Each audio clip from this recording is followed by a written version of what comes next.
In this tutorial, you'll learn how to set up the homepage featured pages in the Paramount theme. Before you get started, make sure that you have the correct settings. Open the reading page in the Settings section.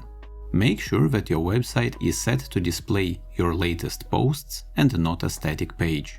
Now open the Customize page in the Appearance section.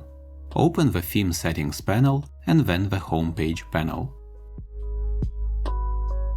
Enable this section and then select up to 3 of your pages.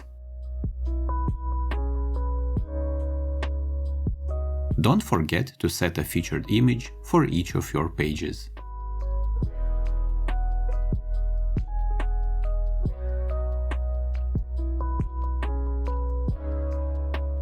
You can contact our support team if you need help setting up one of our themes.